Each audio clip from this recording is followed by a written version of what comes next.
Next topic is Dination went shopping. Dination went to a shop and bought some things. His younger brother cut the end of the bill where the weights were written. Guess and write the weight of each thing he bought in gram or kilogram. तो प्यारे बच्चों, जैसा कि दिनेशन के छोटे भाई ने जहाँ पर ग्राम और किलोग्राम लिखा था वो वाले पार्ट को पेपर को फाड़ दिया। तो यहाँ पर कुछ आइटम्स लिखे हुए हैं, उनके वेट गिवन है। अब आपको फाइंड आउट करना है कि ये वेट्स जो हैं वो ग्राम में है या किलोग्राम में है। आइए इसका सॉल्यूशन हम लोग देखते हैं। नाउ जैसा कि बच्चों आपको बोर्ड पे दिख रहा है, आइटम्स एंड वेट लिखे हैं, ग्राम एंड किलोग्राम नहीं लिखा है। तो राइस जैसे कि हम लोग के घर में ज़्यादा मात्रा में इस्तेमाल होता है, so I have write here KG. Sugar, जाहिर सी बात है कि हम 1 केजी ही लेंगे। Mustard seed 10। मस्टर्ड सीड से बच्चों अगर हमें ऑयल निकालना होगा तो हम इसे केजी में लेंगे। अगर घर में नॉर्मल यूज़ करना है आपके मसाले वगैरह में डालने के लिए तो हम यहाँ ग्राम में ले सकते हैं, लेकिन हम ये मान के चल रहे हैं कि 10 केजी जो है मस्टर्ड सीड से मस्टर्ड ऑयल निकाला जाएगा, तो इसे हम ग्राम में लिखेंगे। Now wheat of course in gram, sorry kilogram. Dal 500 is gram. T 250 gram. Paper is 225 ग्राम। तो इस तरीके से बच्चों हम लोग किलोग्राम और ग्राम में इन आइटम्स को अलग अलग फाइंड आउट कर सकते हैं। Next topic is car and tractor. Ritu is weighing her toys. She wants to know if her tractor is heavier than her car. How would you help her to find out quickly? Guess which is the heaviest, a real car, a bus or a tractor? तो बच्चों यहाँ पर रितु जो है अपने toys का measurement ले रही है, वेट ले रही है। तो यहाँ पर क्वेश्चन है कि रियल कार, बस और ट्रैक्टर में हैवीएस्ट कौन सा होगा।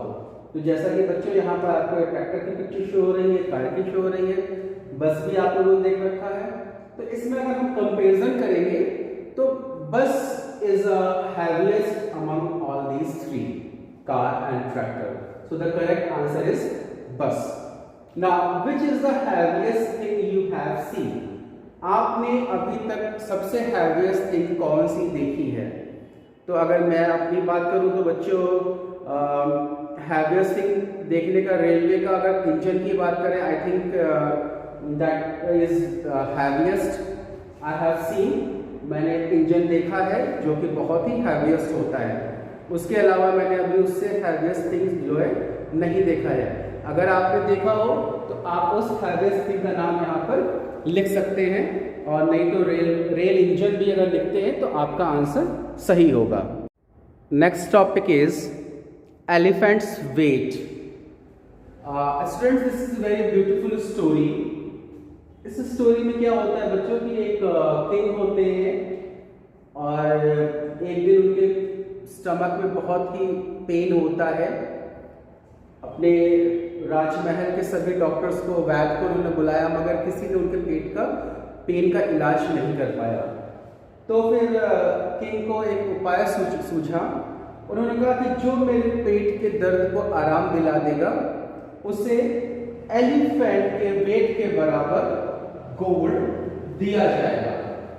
तो इस बात को सुन करके पूरे कंट्री से ढेर सारे डॉक्टर्स आए और उन्होंने ट्राई किया, but only one doctor Vaidika ने जो है उनके स्टमक के पेन का इलाज कर पाई और किंग जो है ठीक हो गए। तो डॉक्टर ने अपना रिवॉर्ड मांगा, sir my reward, where is my reward. तो किंग जो था बच्चों, उसके लालची होने के कारण, बहुत ही लालची था, उसने कहा कि ठीक है तुम्हें रिवॉर्ड मिलेगा। जाओ एलिफेंट का वेट जो है पता करके बताओ कितना होगा, तो मैं तुम्हें जो हूं उतना गोल्ड दे दूंगा। तो राजा लालची अब डॉक्टर परेशान घर आई। घर आकर के उसने अपना सर पकड़ के बैठ गई। फिर उसकी बेटी ने पूछा क्या हुआ माँ, तो उसने पूरी स्टोरी बताई। तो उसकी बेटी ने बोला डोंट वरी मदर, इसे मैं आसानी से कर सकती हूँ। आप किंग को बोलिए कि वो एक एलिफेंट लेकर के आए और एक बोट लेकर के आए और रिवर के पास चलेंगे हम लोग एलिफेंट का वेट मेजरमेंट करने के लिए। नेक्स्ट डे उसकी मदर ने ऐसा ही किया और किंग के पास जाकर के बताया। किंग रेडी हो गया। उसने सोचा कि क्या ये मूर्खों वाली बात कर रही है, भला एलिफेंट को हम बोट से कैसे मेजरमेंट कर पाएंगे। तो उसकी डॉटर चालाक थी। उसने क्या किया, बोट को रिवर में जैसे ही डाला तो उसके वाटर लेवल को बोट पर मार्क कर दिया और मार्क करने के बाद जहां तक सिंक था वहां तक मार्क कर दिया जो पानी में डूबा था। उसके बाद एलिफेंट को उस बोट पर डाला और एलिफेंट को उस बोट पर जाने के बाद वो बोट जितना वाटर में सिंक हुआ डूब गया, फिर उसको उसने मार्क कर दिया और उसके पास से एलिफेंट को बाहर निकाला।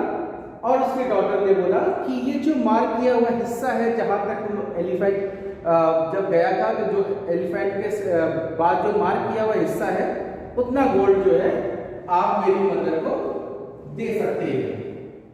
अब किंग ने जो है उतना पार्ट मेजरमेंट करने के बाद उसकी मां को दे दिया और उसकी मां और उसकी डॉटर खुशी खुशी जो है अपने घर को लौट आए। Next topic is how much the chair weigh. जैसा कि बच्चों आपको यहाँ पर दिखाई दे रहा है, एक चेयर रखी हुई है और ये वेइंग मशीन रखी हुई है आपकी। तो इसको कैसे हम इस चेयर को मेजरमेंट करेंगे। इस मशीन पर ये चेयर नहीं आ सकती है, तो इसका मेजरमेंट हम कैसे इसका वेट मेजरमेंट करेंगे। तो इसके लिए बच्चों आप एक वुडन प्लाई जो है बड़ा सा लेंगे और उस वुडन प्लाई को आप इस मशीन पर पहले रखेंगे। उसको रखने के बाद इसका लेवल जो है आप 0 कर देंगे वुडन प्लाई रखने के बाद, या फिर वुडन प्लाई का जो वेट होगा वो आप मेजरमेंट कर लेंगे, लिख लेंगे उसको।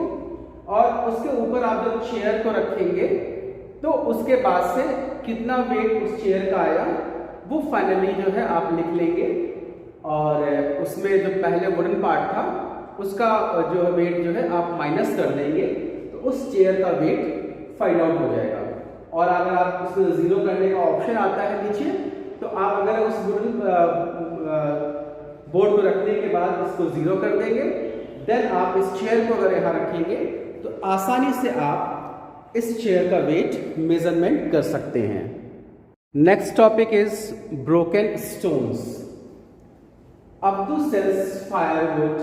There was a stone in his shop which weighed 13 kg. He used it to weigh firewood. One day the stone fell down and broke into 3 pieces which weighed 2 kg, 5 kg and 6 kg. तो बच्चों जैसा कि आपको दिखाई पड़ रहा है कि अब्दू जो है फायरवुड सेल करता था और उसके पास वेट करने के लिए एक बड़ा सा स्टोन था जिसका वेट 13 kg था।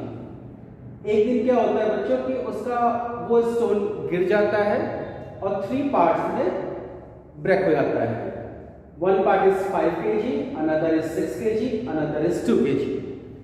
अब अब्दू ने इस ब्रेक किए हुए स्टोन से जो है कैसे मेजरमेंट करेगा ये हमें फाइंड आउट करना है। But Abdu was very smart. He used those 3 pieces to weigh firewood of all weights from 1 kg to 9 kg. लेकिन अब्दू जो था बहुत ही स्मार्ट था बच्चों, और उस ब्रेक किए हुए स्टोन से ही आसानी से 1 kg से लेकर के 9 kg तक फायरवुड को मेजरमेंट वेट कर लेता था। Here is show how Abdu weighed 1 kg of firewood. अब जैसा कि बच्चों 1 kg फाइंड आउट करना है उसे, कितना 1 kg फायरवुड कैसे सेल करेगा। तो 1 kg करने के लिए बच्चों एक तरफ पैन पे वो 5 kg का स्टोन रखता, दूसरी तरफ 6 kg रखता।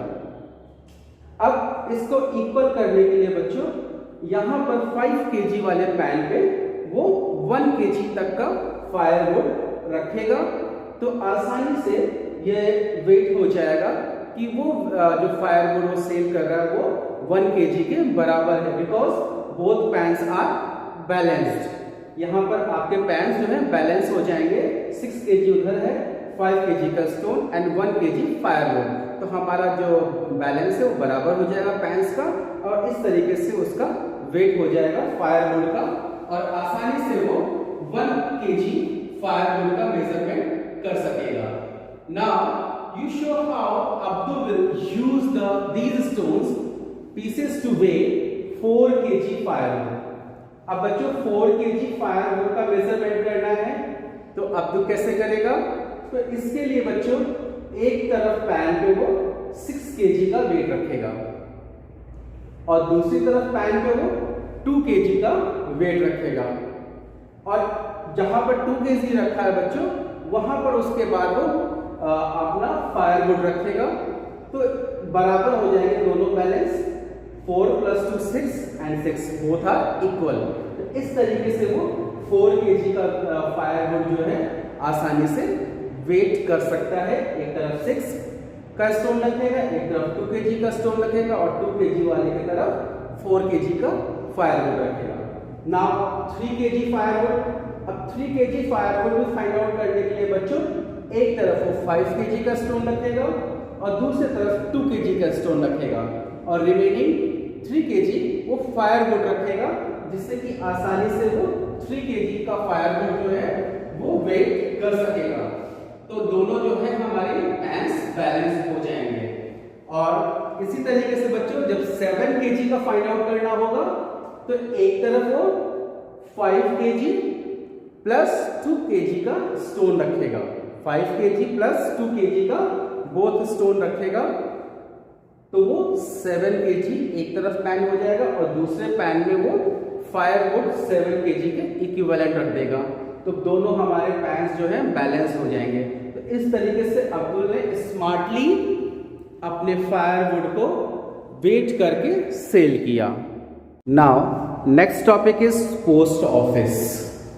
तो बच्चों यहाँ पर लेटर बॉक्स बना हुआ है, आप सभी ने देखा होगा, कभी ना कभी पोस्ट ऑफिस भी गए हैं होंगे आप लोग और अपने पेरेंट्स के साथ। So question is have you ever been to a post office. So the answer is yes, कभी ना कभी आप अपने पेरेंट्स के साथ पोस्ट ऑफिस जरूर गए होंगे। What different things to people go there for, वहाँ पर कौन कौन से काम के लिए लोग जाते हैं। तो बच्चों पहले मनी ऑर्डर्स भी किए जाते थे, आपके जो है पोस्ट कार्ड वगैरह सेंड करने के लिए, इनलैंड लेटर सेंड करने के लिए, कोई लेटर लिख रहा है या कोई ऑफिशियल लेटर लिख रहा है या कोई फॉर्म फिलअप कर रहा है जॉब वगैरह के लिए, तो उसके लिए जो है हम लोग पोस्ट ऑफिस जाते हैं और जाकर के अपने लेटर्स को डिस्पैच कराते हैं वहां से। How much does a post card cost. तो बच्चों यहाँ पर पोस्टल रेट्स दिए हुए हैं, rates are given. Single post card rate is 0.50 means 50 पैसे, printed post card is 6 rupees, inland letter is 2 rupees 50 पैसे, and letter weighing 2 grams or less is 5 rupees. For every additional 20 grams is 2 rupees. Parcel weighing is 50 gram or less 5 rupees. For every additional 50 gram is 3 rupees. तो these are the postal rates। ये बच्चों सभी जगह post office में postal rates लिखे होते हैं, तो यहाँ पर आप पोस्ट कार्ड का कॉस्ट जो है आप लिख सकते हैं 50 पैसे। How much does an inland letter cost. Inland letter का कॉस्ट बच्चों आप यहाँ देख सकते हैं 2 रुपीज 50 पैसे। आप आसानी से यहाँ पर इनके प्राइस को देख करके लिख सकते हैं। Now look at the postal rates given in the chart. अभी बच्चों आपने पोस्टल रेट्स देखा यहाँ पर। The question is how much will you have to pay for stamps on a letter weighing 50 grams. बच्चों आप अगर किसी लेटर को सेंड कर रहे हैं जिसका वेट जो है 50 ग्राम्स के आसपास जा रहा है तो उस पर कितने रुपए का स्टाम्प लगेगा, ये हमें फाइंड आउट करना है। तो बच्चों यहाँ पर लेटर का वेट दे रखा है, अगर 20 ग्राम और लेस है तो 5 रुपीज़ का स्टाम्प लगेगा, और for every additional 20 gram 2 rupees का स्टाम्प लगेगा। आइए हम लोग फाइंड आउट करते हैं कि 50 ग्राम का अगर लेटर है हमारा तो उस पर टोटल कितने रुपए का स्टाम्प लगेगा। जैसा कि बच्चों क्वेश्चन में दिया गया था कि 50 ग्राम का हमारा लेटर है तो टोटल स्टाम्प कितने रुपए का लगेगा। तो जैसा कि बच्चों बोर्ड पे लिखा है, फॉर फर्स्ट 20 ग्राम 5 रुपीज़ का स्टाम्प लगेगा, फॉर नेक्स्ट 20 ग्राम 2 रुपीज़ का स्टाम्प लगेगा, फिर रिमेनिंग हमारा बचा 20 + 20 40 10 ग्राम बचा, तो फॉर नेक्स्ट 10 ग्राम 2 रुपीज़ का स्टाम्प लगेगा। इट मीन्स टोटल हम इनका कर लेंगे 5 + 2 + 2 इट इज इक्वल्स टू 9। तो टोटल बच्चों उस 50 ग्राम के लेटर पे 9 रुपीज़ का स्टाम्प लगेगा। तो इस तरीके से आप लोग इसका आंसर जो है फाइंड आउट कर सकते हैं। Next question is, Akash wants to send a parcel of the mathematics textbook to his friend Rani in Chennai. The book weighs 200 grams. See the chart to find the cost of posting the book. तो बच्चों यहाँ पर book का हमें mathematic book को parcel करना है, और पार्सल करने के लिए यहाँ पर रेट दे रखे हैं 50 ग्राम और less 5 rupees, for every additional 50 gram 3 rupees. तो टोटल जो है कितने रुपए का स्टाम्प लगेगा यहाँ पर पोस्ट करने के लिए, पार्सल करने के लिए, ये हमें फाइंड आउट करना है। आइए इसका भी सॉल्यूशन हम लोग फाइंड आउट करते हैं। जैसा कि बच्चों आपको बोर्ड पे दिखाई दे रहा है, weight of book is equals to 200 gram and cost of parcel up to 50 gram is equals to ₹5। तो यहाँ पर पहले 50 ग्राम के लिए 5 रुपीज़ कॉस्ट आ रहा है पार्सल करने के लिए, और उसके नेक्स्ट एवरी एडिशनल 50 ग्राम के लिए 3 रुपीज़ का कॉस्ट है। तो 50 ग्राम हम 200 ग्राम में से माइनस कर देंगे तो हमारा नेक्स्ट रिमेनिंग जो वेट बचेगा बच्चों 150 ग्राम बचेगा। तो नेक्स्ट एडिशनल 150 ग्राम के लिए पर 50 ग्राम 3 रुपीज़ है, तो इसको 3 टाइम्स हम मल्टीप्लाई कर देंगे तो इट इज इक्वल्स टू ₹9। तो नेक्स्ट 150 ग्राम का कॉस्ट आया 9 रुपीज़। अब इन दोनों अमाउंट को हम ऐड कर देंगे तो हमारा टोटल अमाउंट निकल जाएगा ₹5 + ₹9 इज इक्वल्स टू ₹14। तो टोटल हमारा जो बुक का वेट था 200 ग्राम, तो 200 ग्राम के बुक को पार्सल करने का कॉस्ट जो आएगा बच्चों 14 रुपीज़ आएगा। इस तरीके से हम लोग जो है फाइंड आउट कर सकते हैं किसी भी बुक के वेट को पार्सल करने का cost. Now next question 3. Question 3. Read the weight shown in the picture. Find out the cost of sending a parcel of that weight.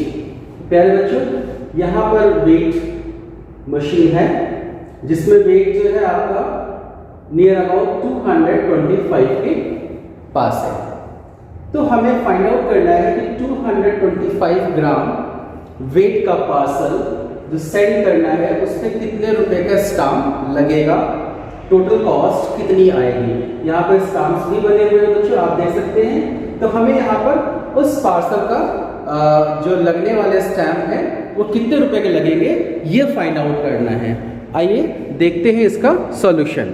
Now जैसा कि बच्चों आपको बोर्ड पे दिख रहा है, parcel weight is 225 gram and postal charges for first 50 gram is ₹5। यानी कि पहले 50 ग्राम के लिए पोस्टल चार्जेस जो है बच्चों 5 रुपीज़ हैं। उसके बाद नेक्स्ट एडिशनल जितने भी 50 ग्राम बढ़ते जाएंगे पर 50 ग्राम 3 रुपीज़ चार्ज है। इट मीन्स यहाँ पर टोटल वेट 225 ग्राम है, तो टोटल उस पार्सल पर हमें 250 ग्राम तक का पेमेंट करना होगा पोस्टल चार्जेस पर। So for next 50 gram is ₹3, next 50 gram is ₹3, next 50 gram is ₹3, next 50 gram is ₹3, means 50 plus 50 100, again 50 plus 50 100 200 and this 50 is 250। यानी कि हमारा पार्सल का वेट तो 225 ग्राम है, मगर एज पर पोस्टल डिपार्टमेंट जो चार्जेस होंगे 250 ग्राम तक के लगेंगे।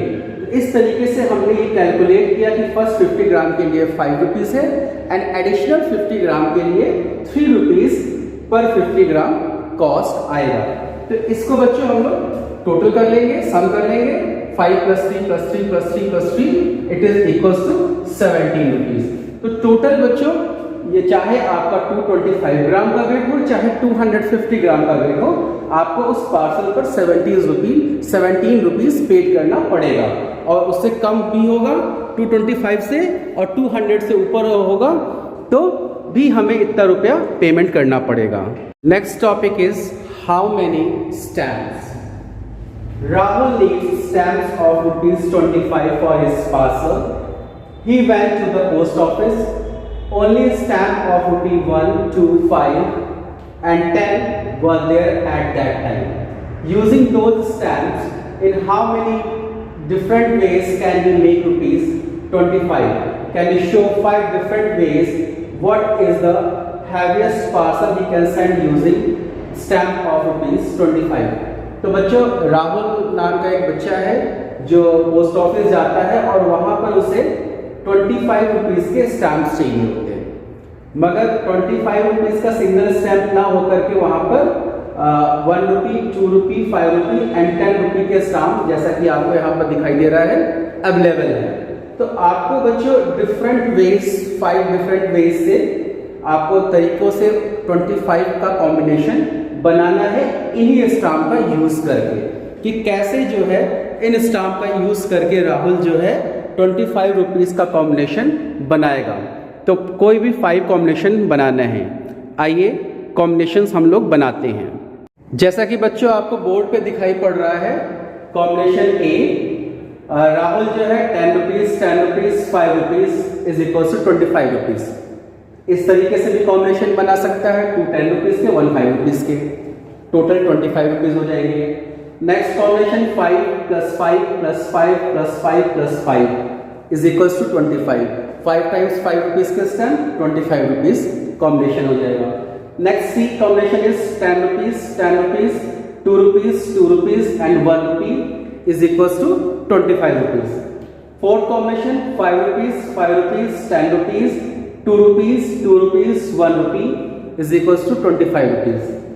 And E combination ₹5, ₹5, ₹5, ₹5, 4 times ₹5 plus ₹2 plus ₹2 plus ₹1 is equals to 25 rupees. तो ये 5 तरीके से बच्चों को कॉम्बिनेशन जो है बनाने का प्रयास करेगा और अपना टोटल 25 रुपीज़ का कॉम्बिनेशन इन 5 तरीकों से बना सकता है। आप इनके अलावा और भी तरीकों से बनाने का प्रयास करेंगे। Now next topic is our weight together. Very interesting story students. A frog was struggling to escape from the mouth of a crow. How can I escape? The frog thought. Suddenly a trick came to his mind. He asked the crow, "Are you good at arithmetic? If yes, then I will ask you a problem." तो प्यारे बच्चों, यहाँ पर crow ने एक frog को अपने beak में फंसा लिया था और फ्रॉग जो है बाहर निकलना चाह रहा था। तो उसने सोचा कि कोई जो है ट्रिक लगाई जाए। तो उसने क्रो से पूछा, क्या आप अर्थमेटिक में बहुत अच्छे हैं? If yes then answer my question. तो फ्रॉग ने अपना क्वेश्चन पूछा। Your weight is 650 gram and I am only 145 gram. How much do we weight together? उसने क्वेश्चन किया, आपका वेट 650 ग्राम है और मेरा वेट 145 ग्राम है, तो हम दोनों का वेट मिला करके कितना होगा? ये क्वेश्चन फ्रॉग ने क्रो से पूछा। So the crow was good at mathematics, so he happily opened his beak to answer. Crow बहुत ही खुश हुआ। Why? Because मैथ्स उसको बहुत अच्छे से आती थी और खुशी खुशी उसने आंसर देने के लिए जैसे ही अपना मुंह खोला, फ्रॉग जंप कर गया। तो देखा बच्चों, फ्रॉग कितनी चालाकी से क्रो के मुंह से बाहर आ गया। What happened after that? So what was the answer the crow wanted to give? तो उसके बाद क्या हुआ बच्चों, फ्रॉग बाहर निकल गया और भाग गया, क्रो के जबड़े से निकल गया। तो उसका अगर आंसर अगर क्रो ने देना चाहा तो क्या दिया होगा बच्चों, दोनों को ऐड कर देंगे हम यहाँ पर। 5 + 0 is 5, 4 + 5 is 9, 1 + 6 is 7. So the total answer is 795. 795 total answer ये क्रो ने 795 ग्राम बताया। Next topic is Am I fit or fat? The chart shows the height and weight of children between 6 and 10 years old. तो जैसा कि बच्चों आपको chart में दिख रहा है, 6 ईयर्स से लेकर के 10 ईयर्स तक के बच्चे हैं यहाँ पर, और उनके हाइट एंड वेट यहाँ पर गिवन है। तो ये 5 बच्चे हैं। तो बच्चों ऐसे ही आपको जो है अपने और अपने फ्रेंड्स के हाइट एंड वेट मेजरमेंट करने हैं। तो आपके स्कूल में जब मेडिकल चेकअप होता है तब भी आप कर सकते हैं, या फिर घर में आप वॉल पे भी जो है आप मेजरमेंट मार्क कर सकते हैं। और अगर आपके घर में वे मशीन है तो आप अपना वेट मेजरमेंट करके आपस में शेयर कर सकते हैं। तो यहाँ पर आपके लिए एक टेबल दे रखा है, अपने किसी भी 5 फ्रेंड के हाइट, एज एंड वेट आपको जो है लिखने हैं। तो ये बच्चों काम आप जब आपका मेडिकल चेकअप हो तब भी आप कर सकते हैं, या आप अपने घर में अगर अवेलेबल हो आपके ये सब सामान, वेइंग मशीन, तो आप आसानी से इस क्वेश्चन के आंसर को दे सकते हैं। तो इस तरीके से आप इस क्वेश्चन को आप अपने घर में करने का प्रयास करेंगे। Now it's puzzle time. How many oranges?